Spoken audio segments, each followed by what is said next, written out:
ഊട്ടിയിലെ മനോഹരമായ സ്ഥലങ്ങളിൽ നിന്നാണ് ബൊട്ടാനിക്കൽ ഗാർഡൻ. ഒരു 15 മിനിറ്റോളം ക്യൂ നിന്നിട്ട് ടിക്കറ്റ് എടുത്താണ് ഉള്ളിൽ കയറിയതെങ്കിലും ഉള്ളിൽ കയറി കഴിഞ്ഞപ്പോൾ ആ പുറത്ത് കാണുന്ന അത്ര ഒരു സംഭവം തിരക്കില്ലാഞ്ഞിട്ടല്ല, ഇതിൻ്റെ ഉള്ളിലെ സ്പേസ് കൊണ്ട് ആ തിരക്ക് നമ്മൾ അറിയാഞ്ഞിട്ടാണേ.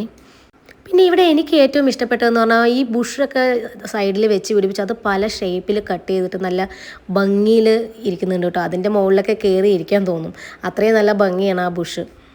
ഞങ്ങൾ ഇതിൻ്റെ ഉള്ളിലേക്ക് കയറുമ്പോൾ സമയം ഒരു 2 മണി ആയതുകൊണ്ട് തന്നെ അത്രയ്ക്ക് വലിയ തണുപ്പുണ്ടായിരുന്നില്ല.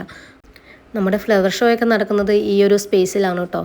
ഫ്ലവർ ഷോ നടക്കുന്നത് ജൂൺ ജൂലൈ മാസങ്ങളിലാണ്. ഈ ഡിസംബർ മാസത്തിൽ തന്നെ അത്യാവശ്യം നല്ല വെറൈറ്റീസ് ഓഫ് പൂക്കൾ കൊണ്ട് അലങ്കരിച്ചിട്ടുണ്ട് ഇവർ അവിടെ ഓരോരോ ഭാഗത്ത്. അത് കാണാൻ നല്ല കിടിലൻ നല്ല ഭംഗിയായിരുന്നു കേട്ടോ.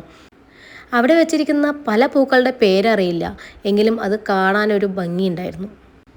ഇതിന് പുറത്ത് നല്ല ബഹളമായിരുന്നു, അത്യാവശ്യം കച്ചവടക്കാരുടെയും ആളുകളുടെയൊക്കെ നല്ല ബഹളം. പക്ഷേ നേരെ ഇതിൻ്റെ ഉള്ളിലോട്ട് കയറിയപ്പോൾ ഭയങ്കര ഒരു പോസിറ്റീവ് എനർജി, നല്ല കാം ആൻഡ് ക്വയറ്റായിട്ടിരിക്കുന്നു.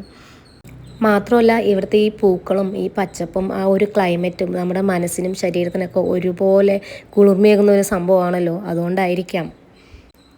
അത്യാവശ്യം നല്ലൊരു സമയം എടുത്തുട്ടോ ഈ പൂക്കളൊക്കെ ഒന്ന് കണ്ട് തീരാൻ. അത് കണ്ടു തീരൽ മാത്രമല്ലല്ലോ, പിന്നെ നമുക്കൊരു വേറൊരു പരിപാടി ഉണ്ടല്ലോ, ഈ ഫോട്ടോ എടുക്കലും വീഡിയോ എടുക്കലും.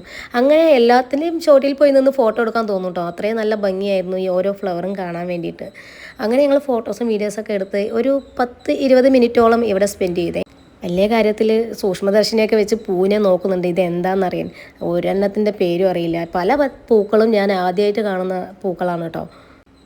ഇതിൻ്റെ ഉള്ളിൽ കയറിയപ്പോൾ പുറത്തോട്ട് ഇറങ്ങാൻ തോന്നിയില്ല, അത്രയും നല്ലൊരു അന്തരീക്ഷം അതിൻ്റെ ഉള്ളിൽ. നല്ല രസമുണ്ടായിരുന്നു. എവിടെ തിരിഞ്ഞാലും പൂക്കളല്ലേ, മേളിലും താഴെയും സൈഡിലും ഇടതും വലതും എവിടെ തിരിഞ്ഞാലും പൂക്കളാണ് ഗൈസ്. ഈ പൂക്കളൊക്കെ കണ്ട് തീരാൻ തന്നെ ഒരുപാട് സമയം എടുക്കും കേട്ടോ. അങ്ങനെ ഞങ്ങൾ അവിടെ കുറച്ച് സമയം സ്പെൻഡ് ചെയ്ത് പൂക്കളൊക്കെ കണ്ട് ഒന്ന് പുറത്തേക്ക് ഇറങ്ങി കേട്ടോ. പുറത്തേക്ക് ഇറങ്ങിയപ്പോൾ വലിയ ഗ്രൗണ്ടാണ് ഇത്, അത്യാവശ്യം നല്ല സ്പേസ് ഉള്ളൊരു സ്ഥലമാണേ. പൂക്കളൊക്കെ കണ്ടു കഴിഞ്ഞപ്പോഴാണ് എൻ്റെ മനസ്സിൽ തോന്നിയത് കേട്ടോ, നമ്മൾ ഈ ഫ്ലവർ ഷോ ഒന്നും ഇല്ലാത്ത സമയത്ത് വന്നിട്ട് തന്നെ ഇത്രയും ഭംഗിയാണ്. അപ്പോൾ ആ ഫ്ലവർ ഷോ ഒക്കെ നടക്കുന്ന ജൂൺ ജൂലൈ മാസങ്ങളിലൊക്കെ വന്നു കഴിഞ്ഞാൽ എന്തായിരിക്കും, കിളി പോയി നിന്നേനല്ലേ പൂക്കളൊക്കെ കണ്ടിട്ട്.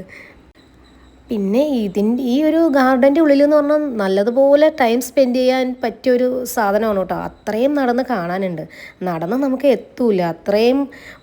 ഏകദേശം ഒരു 2 മണിക്കൂറെങ്കിലും ഇവിടെ നമ്മൾ ടൈം സ്പെൻഡ് ചെയ്യാനുള്ളതുണ്ട്, ഇവിടെ കാണാനുള്ളതുണ്ട് കേട്ടോ. അങ്ങനെ ചെടികളും പൂക്കളൊക്കെ കണ്ട് കുറച്ച് ദൂരം നടന്നപ്പോഴാണ് ഒന്ന് ചായ കുടിച്ചാലോ എന്ന് തോന്നിയത്. അങ്ങനെ ഒരു ചായയും കുറച്ച് മുരുക്കൊക്കെ മേടിച്ച് ഒരു സ്ഥലത്ത് റൗണ്ടിൽ ഇരുന്നു കേട്ടോ. നമ്മുടെ അപ്പുറത്തൊക്കെ ആളുകൾ ഈ ചായയും സ്നാക്സൊക്കെ ആയിട്ട് ഇരിക്കുന്നുണ്ടേ. നല്ലൊരു രസമാണ് എല്ലാവരും കൂടെ റൗണ്ടിൽ ഇരുന്ന് ചായയും സ്നാക്സൊക്കെ കഴിക്കാമെന്ന് പറഞ്ഞു കഴിഞ്ഞാൽ. അത് കഴിഞ്ഞ് കുറച്ച് ദൂരം കൂടെ ഞങ്ങൾ നടന്നുള്ളൂ, അപ്പോഴത്തേക്കും സമയമായി എന്ന് പറഞ്ഞ് ഞങ്ങൾ നേരെ പുറത്തേക്ക് ചാടിയിട്ടോ. ഇതിൻ്റെ ഉള്ളിൽ ഈ വരുന്ന വഴിയിൽ കുറച്ച് യൂക്കാലിപ്സ് മരങ്ങളെ ഉള്ളെങ്കിലും പക്ഷേ അതിൻ്റെ ഉള്ളിൽ കയറുമ്പോൾ തന്നെ നല്ലൊരു യൂക്കാലിപ്സിൻ്റെ മണമാണ് കേട്ടോ. പിന്നെ പുറത്തേക്ക് ഇറങ്ങി ആദ്യം പോയത് ഈ ചേച്ചിയുടെ അടുത്തേക്കാണ്. ഈ ചേച്ചി ഈ ഒരു പൂ കാണിച്ച് പറഞ്ഞു 1 വർഷം ഇരുന്നാലും വാടൂല്ലാത്രേ. പക്ഷേ ചേച്ചി പറഞ്ഞത് കുറച്ച് തള്ളലാണോ എന്നൊരു തോന്നൽ, അതുകൊണ്ട് ചേച്ചിയുടെ അടുത്ത് പൂവൊന്നും മേടിച്ചില്ല. ഞാൻ 2-3 പ്രാവശ്യം ചോദിച്ചു, ചേച്ചി ഈ പൂ 1 വർഷം ഇരിക്കുമോ എന്നുള്ളത്. ഇതുപോലെ പണ്ടെപ്പോഴോ കഴിഞ്ഞ തവണ പോയിട്ട് മേടിച്ചിട്ട് വീടെത്തി 1 ദിവസം കഴിയുമ്പോഴത്തേക്കും അത് അതിൻ്റെ പാട്ടിൽ വാടിപ്പോയതാണ്. പറ്റിക്കുന്നതിനൊരു അതിർത്തിയില്ലേ. ഈ ഒരു ഗാർഡൻ്റെ പുറത്തിറങ്ങിക്കഴിഞ്ഞാൽ നിറയെ സാധനങ്ങൾ വിൽക്കാൻ വെച്ചിട്ടുണ്ട്, പക്ഷെ ഒന്നും വാങ്ങരുത്, എല്ലാത്തിനും ഭയങ്കര വിലയായിരിക്കും.